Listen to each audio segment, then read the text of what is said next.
Hey everybody, welcome to the show. Around the Nation right here. TOIT Nation, Jeff Waldorf here with you on this Wednesday. So we got a great show for you guys today coming up. We're going to be talking about the pilot that is the new American sensation.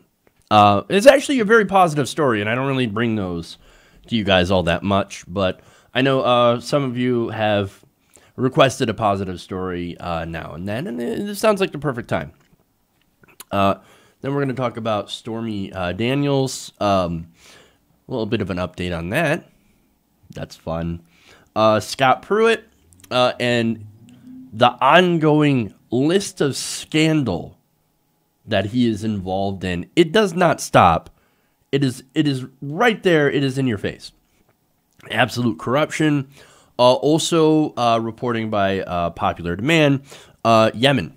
We get a disastrous story about Yemen, and also involving African migrants. So, I mean, this is a heartbreaking story, and boy, not good. Then we're going to talk Ed Schultz. He had some interesting things to say about his former employer, MSNBC. We're going to talk about that today, so that's going to be interesting. Okay. Anyway, so we're going to start at the show with a couple of interesting things. I do want to talk about one specific fun little story. Before I do that, I want to thank patrons, patreon.com/TYTNation. That's how you can support the show and keep us on the air. Literally keeps the lights on. So if I didn't have it, wouldn't have the show. So I thank you guys for allowing me to do that. Also, I want to remind everybody, Super Chat, that's another way that you can support TYT Nation and, of course, get your comments read on the air. So you can Super Chat me on that. And I'll read them. And I thank you guys for being able to donate on YouTube Super Chat. For Facebook, there's not much of an option for Facebook viewers, unfortunately, for donations. But I want to thank you guys for watching anyway. And please, if you can, share the live stream. Okay. That said, let's go into something that's a little bit more fun. That's just an aside. Cardi B, right? So I don't know who Cardi B is. But apparently Bernie Sanders does, and he actually agrees with her on one specific issue, or I should say Cardi B agrees with Bernie Sanders on a specific issue, and that is Social Security. Now, earlier, Bernie Sanders tweeted, "Cardi B is right. If we are really going to make America great, then we need to strengthen Social Security so that seniors are able to retire with the dignity they deserve." Well, that is totally on Bernie Sanders' platform. That is something he's been fighting for a very, very long time. Not only saving and protecting Social Security and strengthening Social Security. And that's not the buzzwords that the Republicans use. Because normally when they say, oh, no, we're going to protect Social Security, we're going to save Social Security, usually it means the opposite, that they're going to cut Social Security. But Bernie Sanders, of course, has been actually fighting to strengthen and expand Social Security to other people. Now, this is in response to Cardi B. Again, I have no idea who she is. So, like, she's a rapper, apparently. Great, good for her. She's getting some, you can tell I'm fucking old. Okay. But anyway, she weighed in on Social Security in an interview in GQ. Now, she told the magazine that FDR was the real Make America Great Again president. Because if it wasn't for him, then you wouldn't have Social Security. That's absolutely right.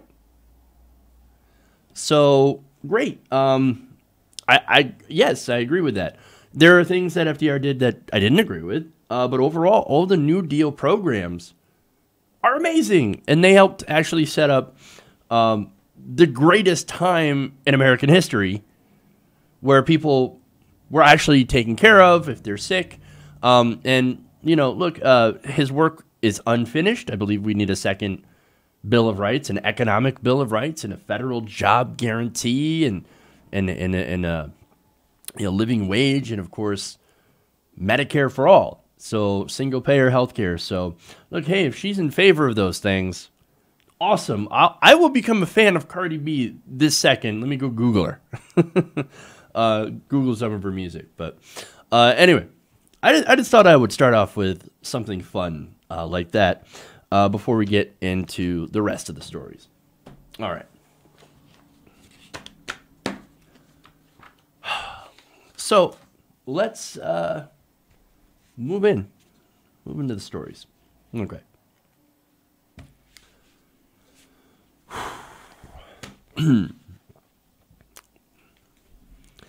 Now, recently, an airline pilot is getting a lot of national attention because of her actions during an incredibly tense and scary situation. Now, CBS is reporting, as well as other news agencies, that Tammy Joe Schultz, who is Southwest Airlines pilot, is getting a lot of recognition and a lot of praise for handling what, as I said, was a very, very difficult situation. Apparently, she had made an emergency landing after the engine of one of the plane that she was flying blew up. Like, seriously, it exploded. Holy hell. No, look, already, wow. That's a difficult situation to begin with. Look, I'm not a pilot. I don't know how to fly planes. Don't even get me near anything with a control stick other than a video game controller, because I'll probably crash it. Like, you ever see me driving Grand Theft Auto? Probably best you didn't.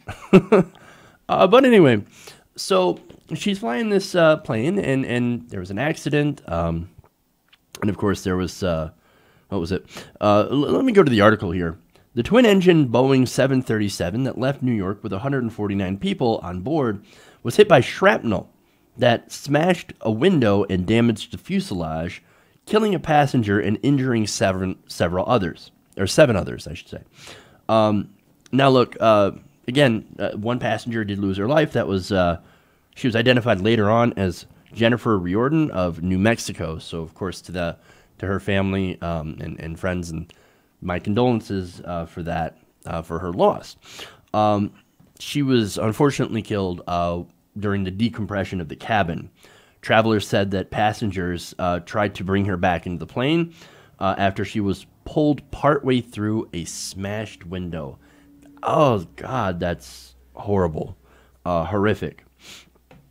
But fortunately, she was the only one that lost her life. Everyone else survived thanks to the piloting skills of Tammy Joe Schultz. Now, she was able to come to a safe landing after putting the plane into a rapid descent, and then was able to gain control, level it off, and make an emergency landing. So, wonderful. Now, look, this is something that could have been absolutely disastrous. But thankfully it wasn't, because here you had a pilot who not only knew what she was doing, knew how to solve the situation, but she actually knew how to keep calm during the situation. And so they said that she had nerves of steel during this situation. So let me give you some background about this extraordinary woman. Schultz was among one of the first female fighter pilots in the military. So she was at a time where, again, women, oh, you can't fly, you can't do this, oh, you can't keep calm under pressure. No, women, they get all hysterical when they're put in combat situations and when they're put in stressful situations. Well, no, she proved that wrong, and of course we all knew that that was wrong, but that was the old conventional sexist wisdom, right? So she was one of the first pilots, as I said, in the military, and was a 1983 graduate of the University of Olathe, Kansas, where she earned degrees in both biology and agribusiness. Now, she was incredibly smart, incredibly talented, and an excellent pilot. In fact, according to one of her friends, Cindy Foster, who was a fellow, went to college with her, basically, told the Kansas City Star that Schultz was among the first women to fly an F-18 Hornet for the Navy. Awesome. So, look, this is somebody who, throughout her life, has challenged traditional gender stereotypes and has actually beaten them. That's amazing. That's wonderful. And so, look, all that military training, of course, and flying under stressful situations for the military prepared her for flying in stressful situations when it came to the commercial airlines. And that's what happened. She took charge of the situation. She managed to calm everyone down. If you listen to the tape, which we don't have, but there is tape of her interaction. She stayed calm. She stayed cool. She, explained the situation, and then she actually took action and got her passengers home safely. And now many of them, of course, are incredibly thankful. This includes passenger Alfred Tomlinson of Corpus Christi, Texas. Now, you said, and I love this, she has nerves of steel. That lady, I applaud her. I'm going to send her a Christmas card. Hey, that's great. I'm definitely sure she'll appreciate it. He continues, I'm going to tell you that with a gift certificate for getting me on the ground. She was awesome. The lady, the crew, everything, everybody was immaculate. They were so professional in what they did to get us on the ground. High praise, high praise. Another passenger, Amanda Borman, wrote on Instagram. And by the way, look, originally Tammy Joe, she's like, look, she probably didn't want to be mentioned. She probably didn't want to get all this fuss about her. But of course, now we're in the age of social media. These passengers decided they were going to speak out about this and be like, hey man, look, this is a person that saved our lives, and we're incredibly thankful. In fact, passenger Amanda Borman, as I mentioned before, she wrote on Instagram, the pilot, Tammy Joe, was so amazing, she landed us safely in Philly. So there's the passengers. Now, her brother-in-law said, quote, she's a formidable woman, as sharp as a tack. My brother says she's the best pilot he knows, and she's very caring. She's a very caring, giving person who takes care of lots of people. So, and of course, the passengers also noted that once the plane was down, she made sure to go and talk to people and to make sure that they were okay. So, look, man, she went and made sure, hey, you okay? Like, I know that was rough. I know it was a scary situation. I just want to make sure you guys are okay. I couldn't imagine being in that situation. Again, look, I'm not a pilot. I don't think I could be a pilot. I have terrible eyesight too. I don't know if you noticed. But hey, man, look, I would. I don't know what would happen, but I would assume being in that situation, I'd probably freak out. I think as most people would, but you never know how you're going to react until you're actually facing that situation. And look, thankfully for these people, for these passengers, 148 of them, the pilot kept her cool. And at the end of the day, she was able to save lives. And that makes her an American hero. Okay.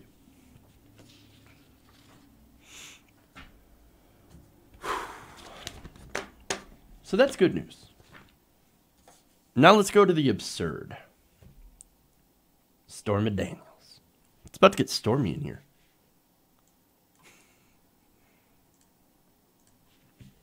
Okay.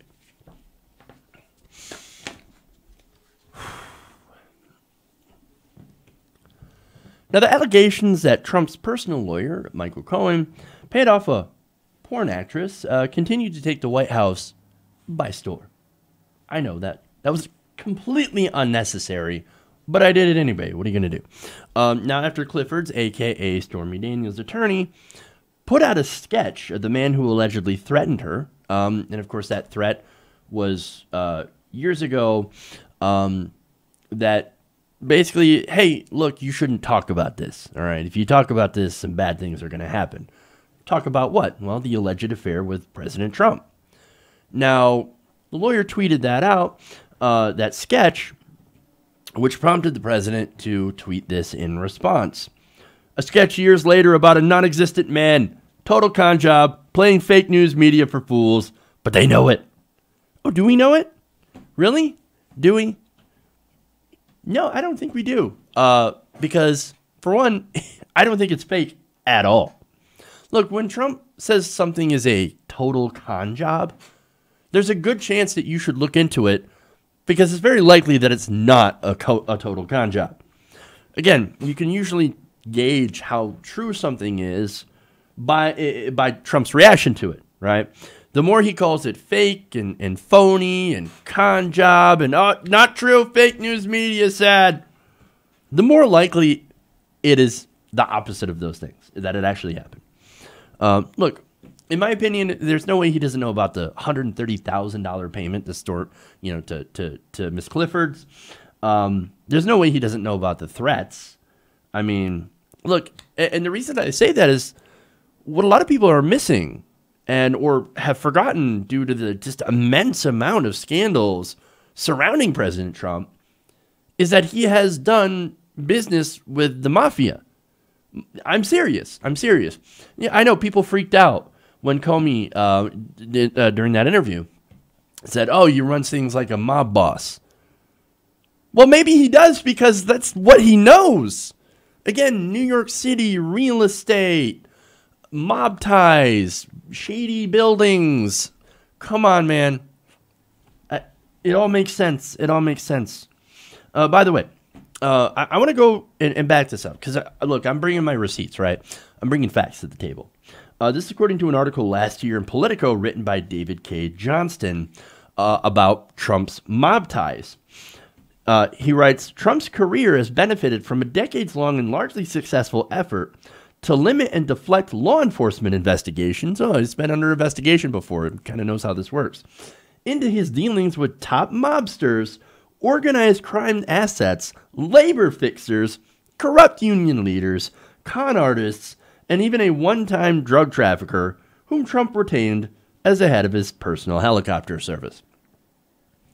No, wait, drug trafficker? Oh, is that the kind of people that now he wants to use the death penalty on? Curious. I'm assuming that he no longer employs this specific person. Now, look, that's David K. Johnston talking about this, the long documented ties. But it's not just Johnston. You also have Wayne Barrett. Now, he wrote a 1992 investigative biography of Donald Trump's real estate dealings, right? And he also, in that, had tied Trump to mob and mob-connected men. So how this relates to the alleged threats against Stormy Daniels, what's a mob tactic? Sending somebody out there to, hey, you keep your mouth shut, okay? Like, we don't want to hear this. You're not going to sell your story. You know, you got that hush money. Now shut up. That's a mob move. Come on. I mean, look. And of course, the reason that I believe that this actually did happen, that there were threats, is because in their eyes, this story could have potentially derailed Trump's presidential campaign. So, look, and the reason that I also point to that is because it hasn't been very long. It wasn't that long ago that a sigh or a scream or calling half the country moochers could get you disqualified from becoming president. It's just a couple election cycles ago. Dean Scream, right? Or Al Gore's, like I said, Al Gore's sigh. Or Mitt Romney. Look, it was so easy to get yourself disqualified from being president beforehand. Now the rules have completely changed. There is no longer any bar. Our next president could end up being a literal sideshow clown and probably do a better job than President Trump. But the whole point is there are no standards anymore. Except the only standard, I guess, is, hey, can you draw headlines? And can you raise enough money to run some ads? That's it. No policy, no substance, no dignity, no shame. And that, unfortunately, is what we have in a president right now. And to add to it, all the different allegations of sexual assault, violence, and all these different things that he's alleged to have done outside any of the, Russia stuff or anything like that. Now we know that he allegedly likes to send people out to threaten women. That's who Donald Trump is, man. What a classy individual. That's what we're dealing with. Okay.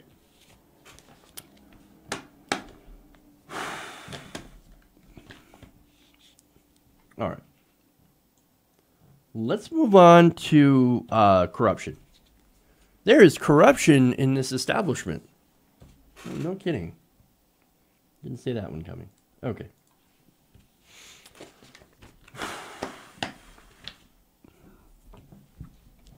So Scott Pruitt is the head of the EPA.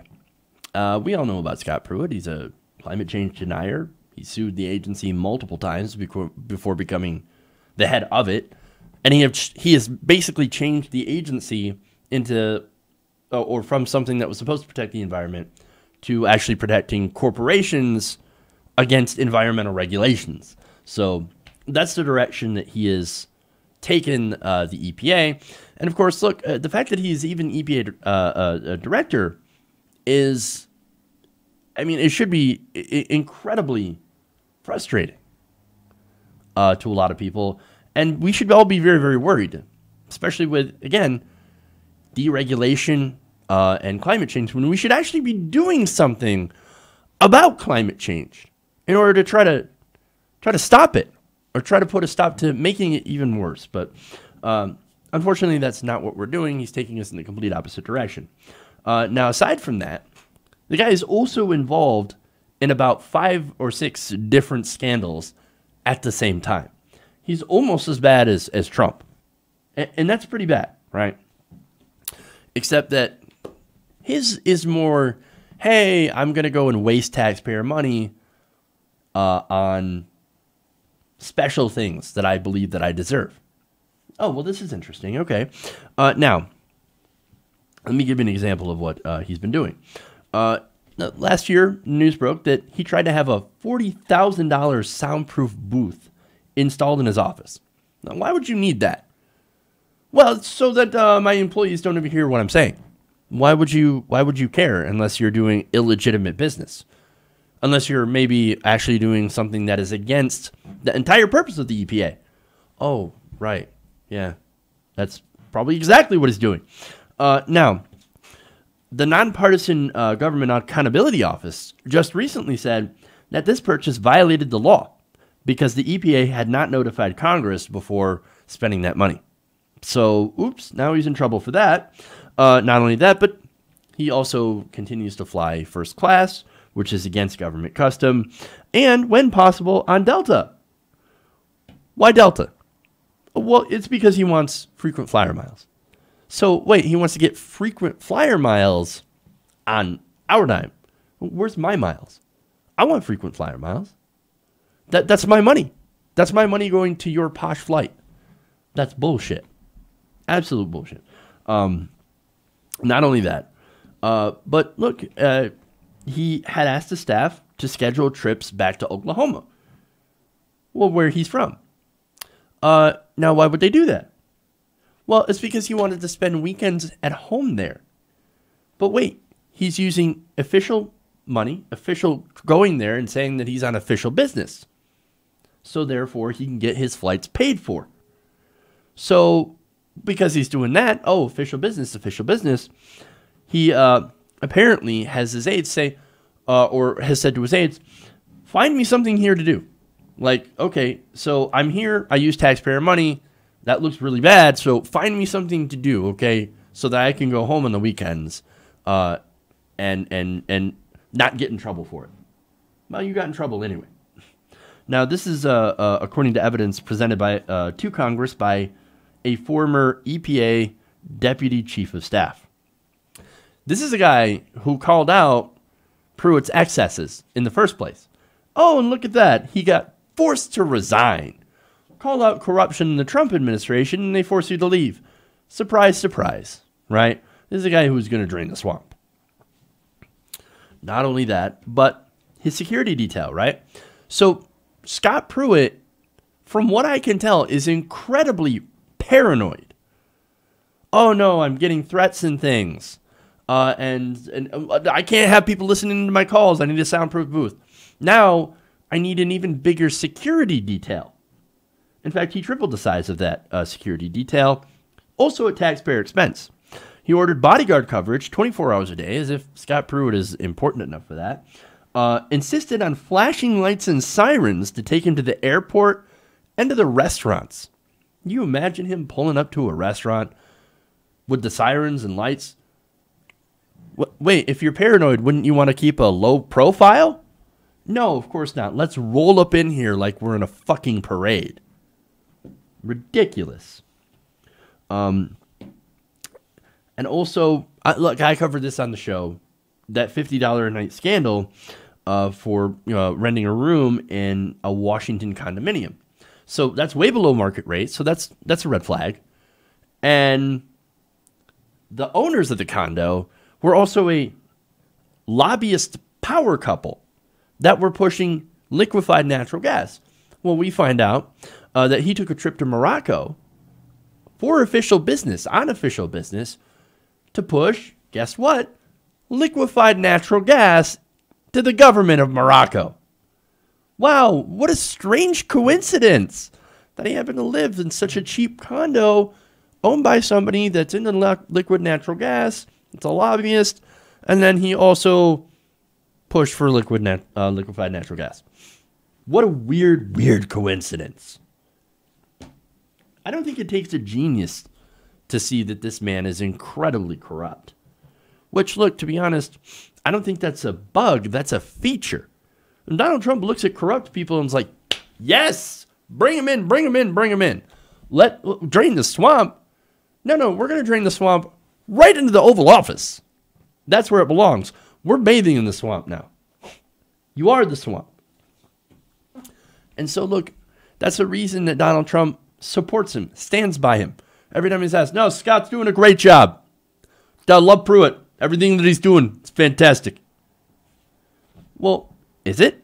No, of course, it's a disaster for the environment. Again, this guy is all about climate change denial. Well, for one, Donald Trump's also, a denier for climate change. Oh, it's a hoax created by the Chinese. Isn't that right, Scott? Yes, sir. Chinese hoax. Absolutely. Look, Scott Pruitt is a bit. He is the fossil fuel industry's bitch. Basically, that's what it is. He's owned by these guys. And he gets paid by these guys. And so he's going to do the fossil fuel industry's bidding. And that's exactly what he's been doing. Now, look, has he been very successful? Well, he's tried to eliminate, for example, the Obama Clean Power Plan. That was not all that successful because it's being protected by the courts, which is good for us. But he has successfully delayed a lot of environmental rules from being put into effect. And he did help us get out of the, I shouldn't say help, but he helped Trump get out of the Paris Climate Agreement, which is disastrous because, look, I've been critical of the agreement because it doesn't go far enough. But at least it was something. Now we're going backwards on the environment. That is not the direction that we need to be going. So, look, he's been very loyal to President Trump. He's never said anything bad about him. He's always gone on TV to defend him when I believe asked or without even having to ask.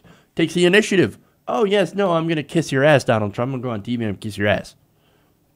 The only thing that could hurt him is the fact that he's been mired in so many scandals.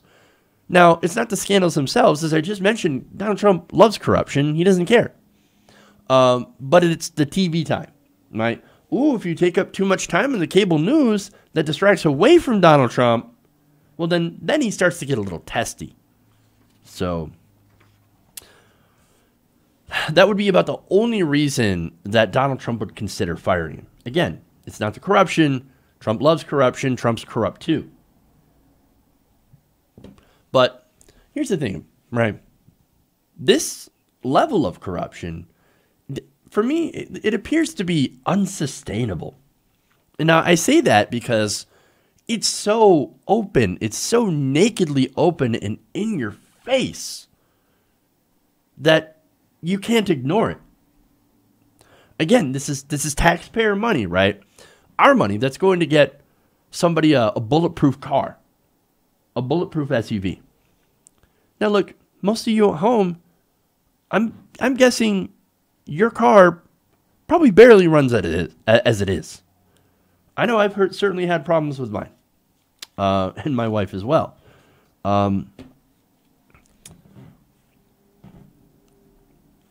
Here is our money, and again, yesterday was tax day, and that's just a reminder that all of our money is going to clowns like this to pay for $30,000 office furniture in the case of Ben Carson, or, in the case of a $40,000 soundproof booth.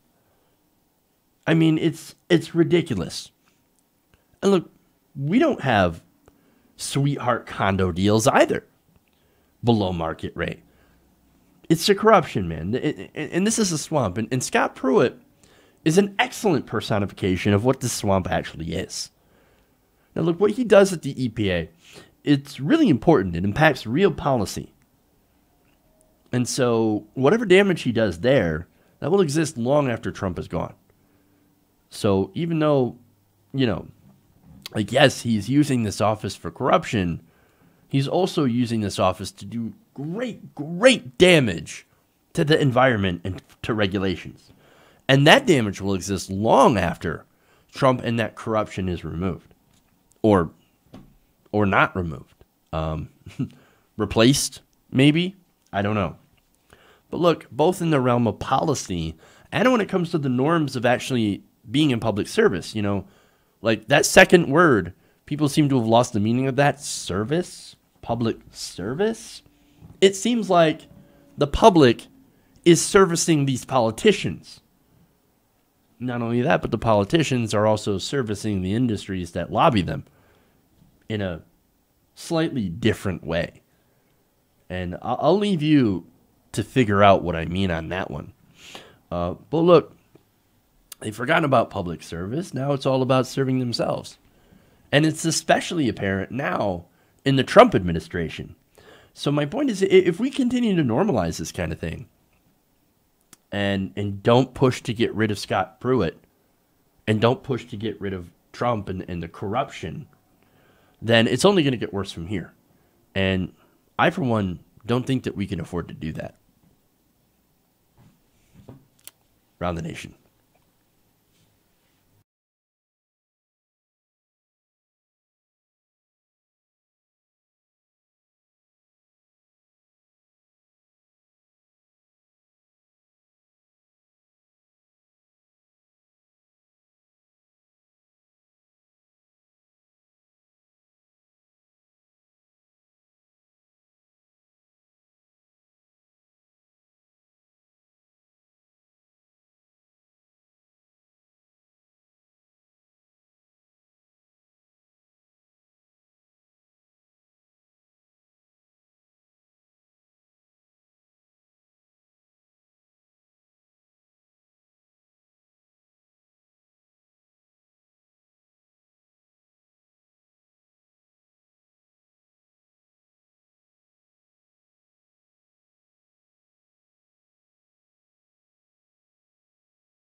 everybody, welcome back to the show. On the Nation right here, TYT Nation. Jeff Waldorf here with you. First of all, I want to thank everybody for tuning in. If you haven't already, please give us a like and a share if you're watching on YouTube, Facebook, or anywhere else. I don't really think there's anywhere else, but hey, you could surprise me, right? Who knows where I'm broadcasting at this point? At the point of where you're hearing. Okay, I'm going to stop before I sound stupid. Okay, anyway. So let's read a couple of super chats. That is a way that you can help the show, other than, of course, through Patreon. And also, you can send me a message through the super chat. So Rexol first asks, off topic, what video games am I playing? I mentioned this yesterday. I have been giving Divinity 2 Original Sin a try. So that is a turn-based RPG for the PC, or it's on console as well, and it's very story-driven, top-down, well, isometric, beautiful visuals, and interesting turn-based gameplay. So I'm playing that, and I'm currently waiting for God of War. That looks so fucking good. Like, I can't wait. That's on the 20th, which, you know what I love? I love games that get released on Fridays. Like, I hate it when a publisher puts out a game on, like, a fucking Tuesday. I'm like, what am I supposed to do with this? I don't have time. I don't have time to play this. The most time that I have is on the weekend. So what are you doing to me? You're trying to kill me. But anyway. No, it's funny. I'm reading the comments here. I love how I have a Karl Marx in my chat. That's awesome. He says that I'm a member of the PC Gaming Masters. I am both a PC gamer and a console peasant. I'm both at the same time. So I play both, just depending on what the game is. For example, shooters, definitely PC, right? Because mouse and keyboard gives me superior control when I'm gaming. And for World of Warcraft, for example, it's also good on, you can only play that on the PC, so obviously. But for Diablo, let me give an example on that. Or things that are hack and slash. Oh, controller is way superior. Now, look, I realize that you can have a controller on your PC. I have one. But if you got a decent-sized TV, then you're going to want to go and play it on the console. Because unless you have an enormous monitor, which I don't think most people have, or like 4 or 5 monitors put together, which is insanity, and then you're gonna want to go with a big TV, which is what I try to go with. But anyway, so that's to answer your question, and to answer another question from Tia Wheeler. Yes, I'm into RPGs. I love RPGs. That's mostly what I play a lot of, because I enjoy role-playing games. So, anyway, a couple more super chats to read here from Platyply, or at least one of them. And she talks about conversion rates. $1 Australian gets you at 0.91 cents in US dollars. Sorry. No, don't be sorry. Thank you. I appreciate it. Whether it's $1.91, it works for me. And I thank you for donating through Super Chat. Thank you so much. That goes to actually help the show and to continue, and to allow us to continue to do the show. I mean, more than ever, I'm relying on you guys. And I know that sucks, I think in some respects, because I feel like I'm asking people who don't have much to give, and that I don't like that. I'm actually sort of uncomfortable with asking people who don't have much to give to give. But in the media landscape today, with all the YouTube changes, and I've gone into detail with that before. Unfortunately, it's necessary. But I thank you guys so much for doing that. Okay. Anyway, so let's get to some stories, huh? Let's go to Yemen.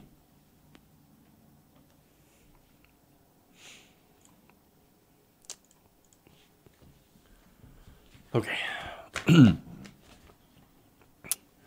So the Associated Press is reporting on a horrific story coming out of the Middle East, Yemen in particular, as Yemen faces their horrific civil war, which, by the way, has sides that are militias that are backed by Iran on one side, and then you got militias backed by Saudi Arabia on the other side, and they're fighting a country, or they're fighting each other in the country.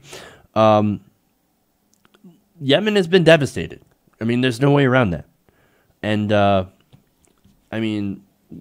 what we've seen is just a humanitarian disaster that unfortunately doesn't get reported.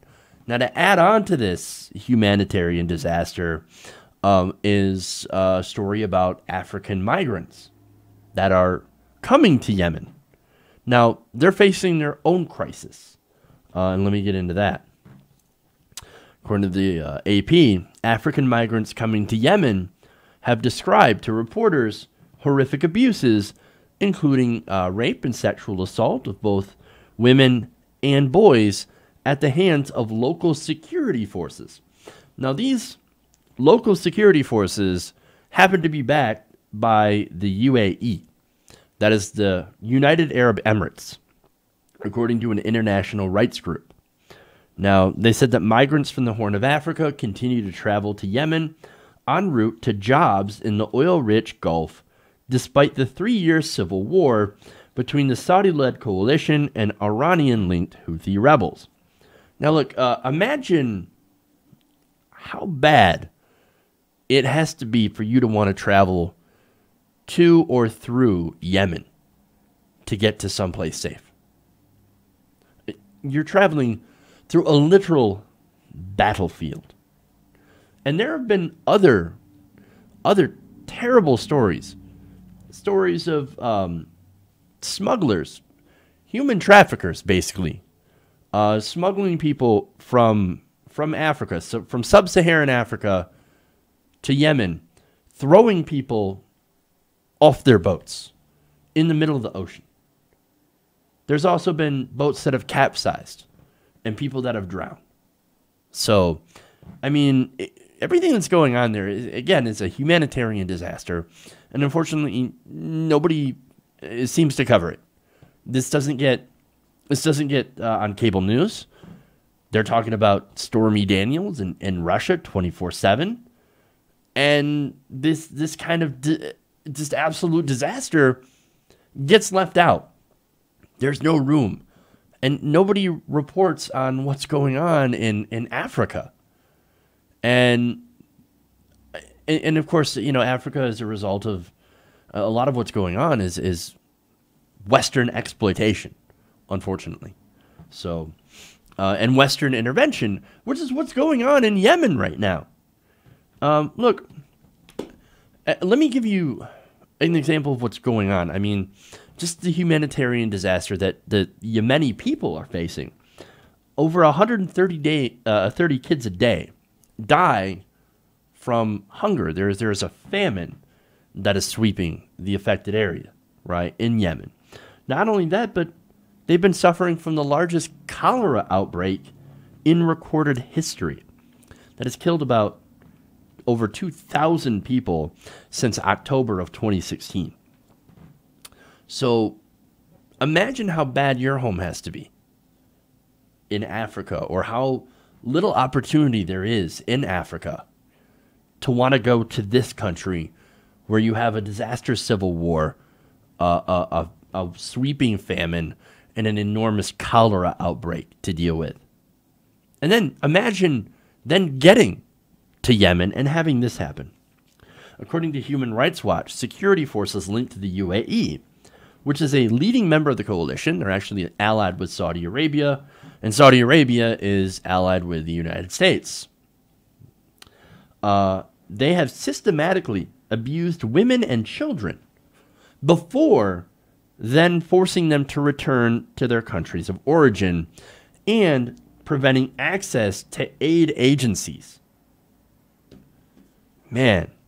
Now, the group based its report on interviews with 8 different migrants. So they interviewed some people. I know that's a rather small size, but I think you can get an accurate picture from these personal interviews. Now, these are mostly Ethiopian who were held at migrant detention centers in Aden run by the UAE-backed security forces. Now, listen to this account. This is what was told to Human Rights Watch. Quote, every night they would take one to rape them, one detainee said. Not all of them, the small ones, adding that he knew 7 boys who had been sexually assaulted. Jesus. Now, this conflict, by the way, we're a part of. We give money and weapons to Saudi Arabia to allow them to do this. That's our bombs that are being dropped on Yemen right now. So there is a lack of oversight. There is a lack of basically law and order. And again, it's a battlefield. And so when you have that situation, there's no one that can protect these people, these migrants. Now, look, there's some people that are probably say, well, they chose to go. They chose to put themselves in that situation. Step back and have some empathy for a minute here. These are fellow human beings that you're saying, oh, well, they deserved it. I mean, if they showed up there, they deserve what they got. What kind of a monster do you have to be to believe that? I mean, it's horrific. Horrific. Now, this turmoil that we are a part of has helped create a situation where migrants are vulnerable to this kind of abuse and cruelty at the hands of armed trafficking rings. And so, look, the reason that I wanted to bring this up is not just because of the suffering that's going on there, which is immense, and what's happening to the Yemeni people. But I also want to bring this up in the context of war and funding endless war. And that's unfortunately what we're doing, right? When you fund and you conduct endless wars in this area, and you back certain people versus certain other people, and you get them to fight each other, or you allow them to, you arm them so that they can fight each other and bomb each other's cities and things like that. You open up these situations. You create these situations. Now imagine if instead of arming them and helping to bomb them, we actually help those people through humanitarian aid. Imagine if we also, instead of bombing them, didn't exploit their natural resources like we do in Africa, like we do in the Middle East. I mean, we got corporations that love exploiting these countries in Africa and the Middle East and their people. And of course, while they're exploiting the hell out of these countries for natural resources, they end up creating absolute misery for the people that are living there. I mean, there's still literally child labor in South Africa. And all of that is to feed our, I guess, addiction to technology devices. Yes, I own one. And for, diamonds and for precious materials that are in these countries that we are exploiting. Our corporations, the West, is exploiting. We don't have these conversations. We're not having these conversations at any time. And what do? Well, for one, we got to actually talk about this. And then, aside from starting a conversation on this, which hasn't even happened yet, and should, especially in mainstream media, aside from doing that, we need to change our policies. I mean, what we do is we fund the military, and excessively, and we've created a war budget. And so what we do when we start to fund this endless war is, look, these defense contractors, they're making lots and lots of money through our corrupt campaign finance system. They go through and they go and they give money to our politicians. They give the money to the politicians. The politicians say, well, what do you want? What do you want in return for these campaign donations? Endless war. Endless war means endless profits. So our military goes into these places, they destabilize it, and then corporations, whether it be oil corporations or oil companies or tech companies or defense contractors, they're all making money off of this. This is why we should not have an economy based on war. That's why we need to take our economy back away from just funding the Pentagon billions and billions, over $600 billion, almost $700 billion goes to the military each year. That's most of our budget. All that money is not needed. We're spending way more than every other country combined with our military. We can cut that significantly and actually use that to help not only our own people, but also help other people. And you know what would help them the most at this point is if we stop bombing the shit out of them. And that would be a great place to start. We've got to get rid of that war economy because, look, if you have an economy that's only based on war, then guess what? You're always going to end up being at war. And unfortunately, the most vulnerable people are going to be the ones that end up suffering. So, anyway.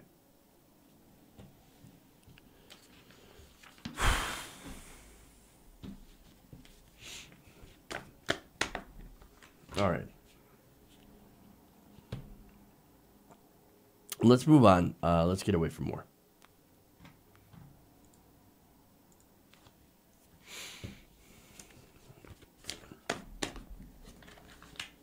All right.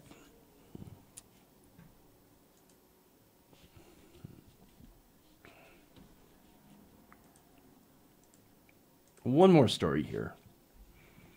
Ed Schultz.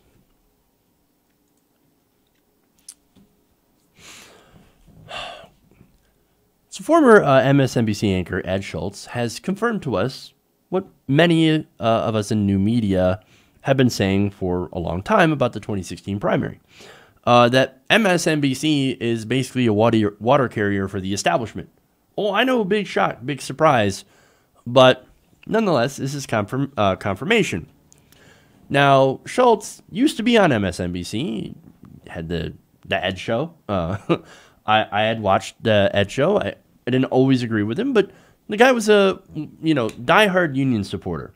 And so generally, yes, I was with him, except for when he did those ridiculously stacked polls. But hey, I've done them too, to be fair. Now, Schultz is no longer on MSNBC. It turns out he lost his spot. So now he's over at RT. And what he's going to do is he's going to talk to National Review's Jamie Weinstein. And what they're going to do is they're going to talk about how MSNBC kind of operates and Ed's experience at MSNBC. Now, first, he's going to talk about the editorial control and the editorial direction of MSNBC. Let's take a look. Well, let me ask you, Ed. But let me go back, if I may, because you said, what are the differences? Yes. And I want to make this very clear, and I hope your audience consumes this. There was more oversight and more direction given to me on content at MSNBC than there ever has been here at RT. And I think that it's very sad that that story is not getting out. I think it's Many times I was told what to lead with on MSNBC. Many times I was told what I was not going to do, and I've got a story that, had I not been involved in it, I would have never believed it. And Phil Griffin, who I consider a friend to this day, was a watchdog, far more than anything I am exposed to here at RT America. Did he tell you what to say? Did he tell you an angle to take? Often. Often. Well, that's interesting. So, oh yeah, no, here's what you're going to say. Here's the angle. Here's the direction that I want you to say it. Very interesting. So look, let's compare this to Fox News, right? So look, I talked about Roger Ailes essentially handing down his talking points in the morning to all the different Fox hosts. Here's how you're going to cover this. Here's what you're going to cover. Now, we pretty much have confirmation that MSNBC does the exact same thing. Fascinating. Now, that kind of adds to Cenk Uygur's account. Cenk, of course, used to work for MSNBC. That's how I started watching, that's how I got familiar with Cenk Uygur, and that's how I got familiar with the Young Turks, is that I saw Cenk on MSNBC. I was like, oh, let me check this guy out. So he was there, and he gave a pretty similar account. He remembered having a talk with Phil Griffin, and he talked about this. And during that conversation, Griffin was like, hey, look, Cenk, you need to change your tone. Your tone is too combative towards people in power, towards the establishment. Remember, we're not outsiders, we're insiders. So soften that tone, all right? Or else we're going to have to remove you. We'll move you to the weekends. But wait, he was in the 6 o'clock spot, which was, he was replaced by Al Sharpton, which was a terrible idea. But he was offered more money to go to the weekends. And he's like, no, I'm not going to do that. And I'm not going to be friendly with the powers that be. So that pretty much aligns with what Cenk was saying. And now here was Ed Schultz saying essentially the same thing, right? So now I want to get to the next piece of the interview, which relates how Ed Schultz and MSNBC was slated to cover the Sanders campaign. Now, Schultz has been a fan of Bernie Sanders for a long time. I remember before Bernie Sanders even blew up, he would be on Ed Schultz's show all the time, and they would talk about working class issues. And I was like, I like this guy. I like this frumpy guy from Vermont. I like what he's saying. So now we're going to go to that video here and see how they covered Bernie Sanders. When Bernie Sanders was announcing that he was going to be a candidate for the nomination of the Democratic Party in Burlington, Vermont, I was the only cable host between Fox, MSNBC, and CNN that was there live to cover it. Now, there were live cameras there, but we had coordinated with the Sanders campaign that at 5 o'clock he was going to make his announcement, and we were going to cover this on the Ed Show. It's 5 minutes to air, and I get a phone call from Phil Griffin, "You're not covering this." I said, Phil, Bernie Sanders is announcing he's running for president. He's going to be a president. I don't care. You're not covering this. And it got rather contentious. And Why though? I don't, well, now you're asking me for opinion. I'm giving you fact right now about what happened. Mm-hmm. And other people who were there with me will attest to the fact and back me up that this is what happened. We were told that we had to cover something down in Texas that was totally meaningless. And another press conference in Baltimore, which was already had been in the news for a few days. We're covering Bernie Sanders live. We're coordinated with his campaign. And I'm told 5 minutes before, you're not covering Bernie Sanders. Okay.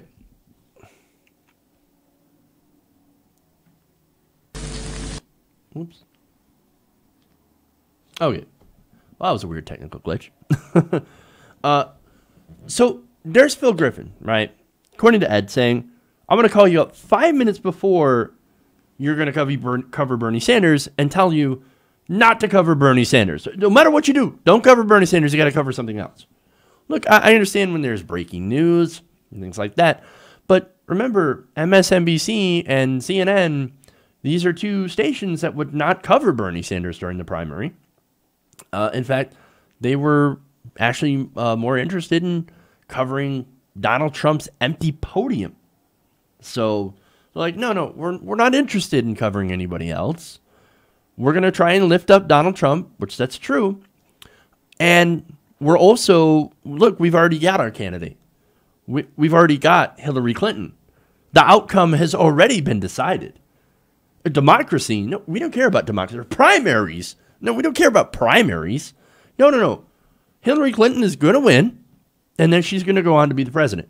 That's the deal that we have. And so you bringing this Bernie Sanders guy and covering this guy? No, we're not going to do that.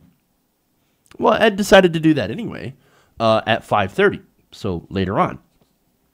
But look, I think this is the start of the Bernie blackout.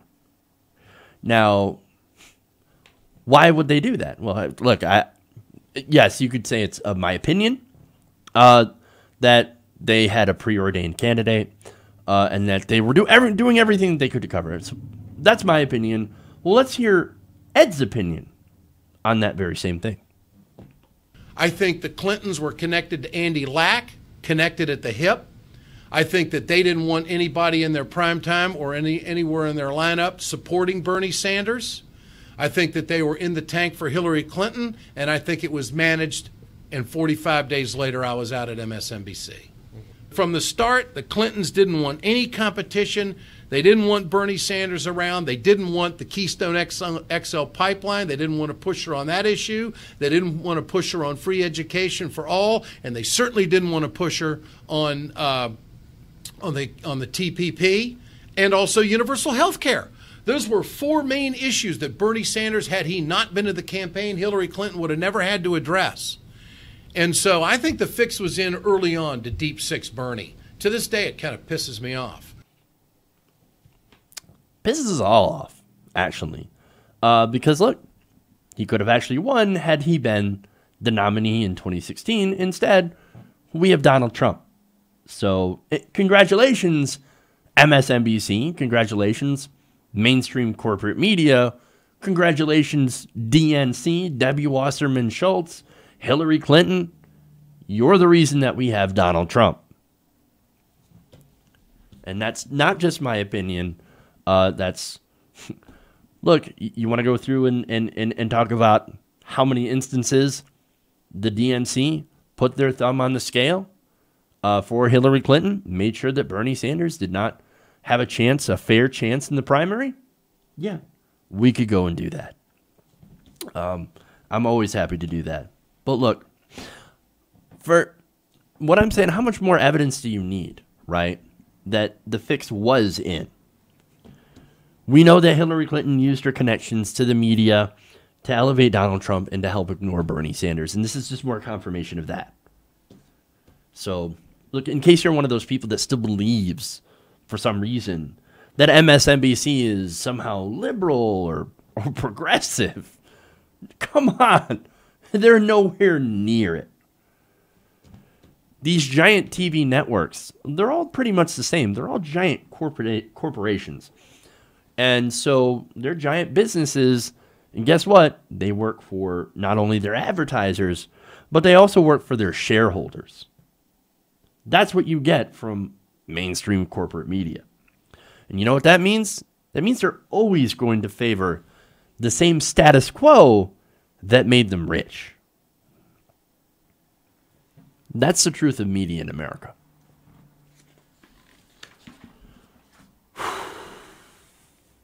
Okay.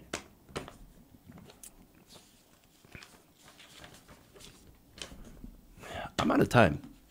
Jeez. Okay. Before I go, I've got another super chat that I want to read. Remember, super chats help fund the show, help keep us on the air, and doing independent news.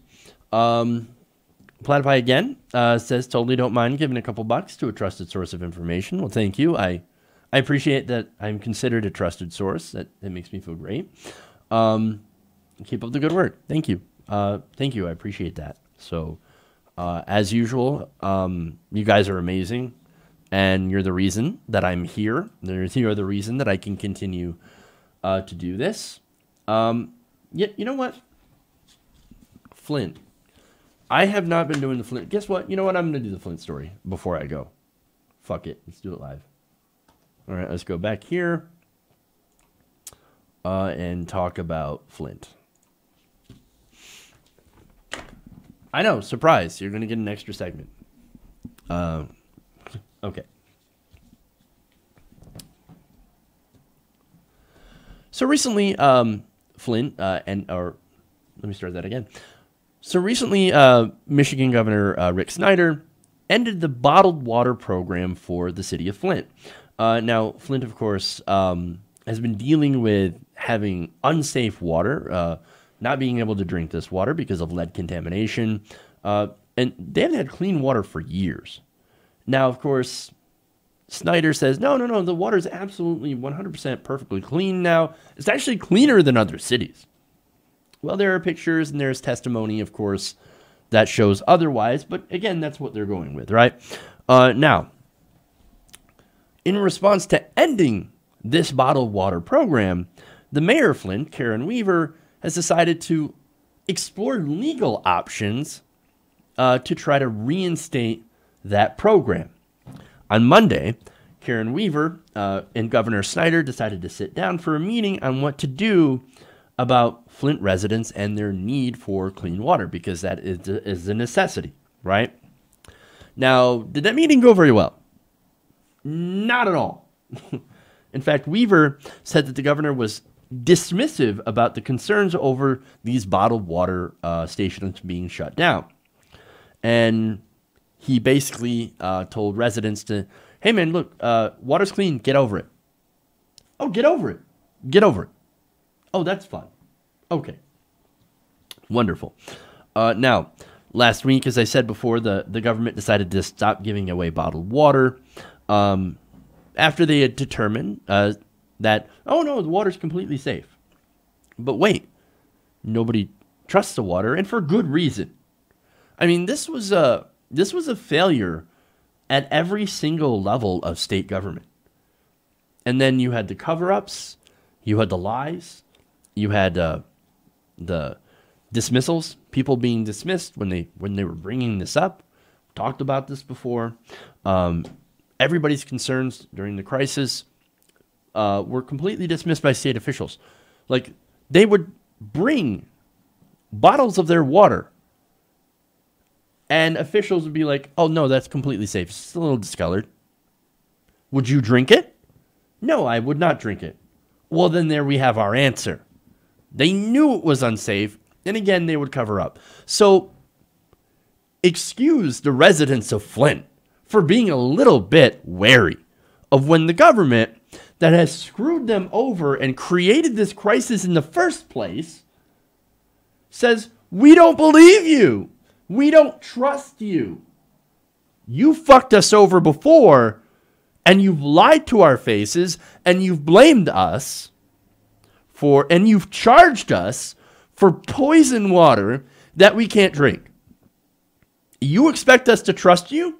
After that, we expect you to you expect us to trust you. Hell no. I say, hell no. They need to continue this bottled water program. Okay? Look, let me give you some examples of the cover-up of why there is zero trust, rightly so, from residents of Flint to the government of the state of Michigan. Okay. For that, I go to the New York Times, right? Now, they reported back in 2016 that 6 state employees had been charged with crimes related to the lead water. Local state officials had said for months that tests showed that Flint's water had safe levels of lead. Just like they're saying right now, right? No, they're saying, no, the water is perfectly safe. Believe us, we've tested this now, and your water is even more safe than other places. Okay, well, again, they said that before. Now, according to the Times, officials used flawed testing methods, making the levels of lead in the water supply appear less dangerous than they actually were. Now, how did they do that? Well, some of the homes appeared to have been chosen for testing because they were unlikely to have lead contamination in the first place. They said that 8 of the 71 homes tested in 2015 were on the same block of Flushing Road. A relatively new water main on the street reduced the chances that the homes would test for high levels of lead. This is according to a suit brought by the American Civil Liberties Union. Now, the testing itself was also flawed. It was designed to create artificially low readings. Residents were told to run their taps for several minutes before samples were taken for lead testing. Now, this is a practice called pre-flushing. So they did those tactics and they tested in places where lead contamination was more unlikely. And surprise, surprise, oh, the water is 100% safe. Don't worry, trust us, you can drink it. You can bathe in it. Well, again, is it no wonder, knowing that this happened, and we've known for years that it's happened, and the residents knew, because, look, they can turn on the tap themselves and see that discolored water. They knew. Is it any wonder why there is no trust in the community? And besides, even if it does turn out to be safe this time, even if they're not, messing around and trying to lie, still, would you trust your kids to drink that water? Or bathe in it? Or do your laundry in it? I wouldn't. I wouldn't. There's been an enormous breach of trust. This cannot be easily repaired.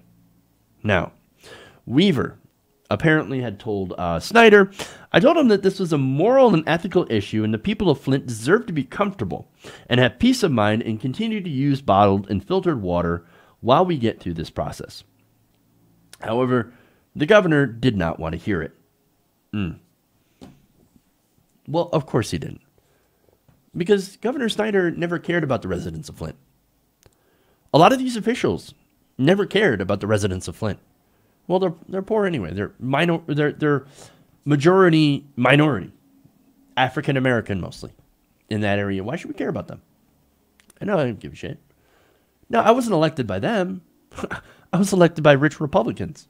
I serve corporate interests. In here, by the way, we're going to give Nestle a free water, basically. We're going to let them come in. We're going to let them take however much water that they want. But wait a minute. You still haven't fixed Flint. And to tie it to other news, remember the missiles that we launched at Syria? Those missiles that were launched cost more than what it would cost to replace all the pipelines in Flint for the water. Which is what we should be doing anyway. Replacing all those pipes. And until that is done, these people should have bottled water. We should not have ended that program. Now, the good news, as I said, Flint officials are now looking at legal options to reopen those distribution centers. So they are not taking this line down. In fact, Angela Weaver, chief legal officer for the city of Flint, says, quote, we have to explore all possibilities, and this is one of those. Well, for that, I wish her much, much luck, because, and I hope she goes after Snyder and the rest of the administration for their absolute institutional failures to protect the people of Flint. Imagine if it were another country that would come in and poison our kids and our residents in one of our cities. We would be at war right now. We would be launching endless supply of missiles. But when our own government does it, oh no, the water's safe. It's fine. No, go ahead and drink it. Go ahead and use it. And by the way, we're going to end this program that gives you peace of mind.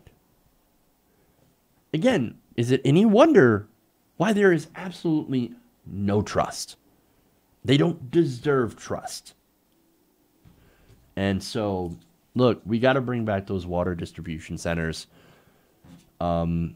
because we've already screwed over Flint for long enough. So it's about time that we do something. We continue a program that not only helps them, but also helps to reestablish the trust that has been broken. And so that's what we have to do. Okay. Now we're done. All right. Now we're done. We'll be back tomorrow. We'll have a great Thursday show, so make sure to watch it to be here at 3 p.m. Eastern when we start. Right here, TYT Nation. If you haven't already, please subscribe, like the video, share the clips. That's really, really important. Our views have been completely decimated by some of the YouTube changes. So what I need you guys to do is to go and of course, hit the bell, of course. And also, it's very important that you watch the videos and you share those out. Because if subscribers aren't watching them, and this is how it works, if subscribers don't watch, then it never gets out. They've changed it to where subscriber weights are incredibly heavy. That means if you guys don't watch it, then nobody watches it.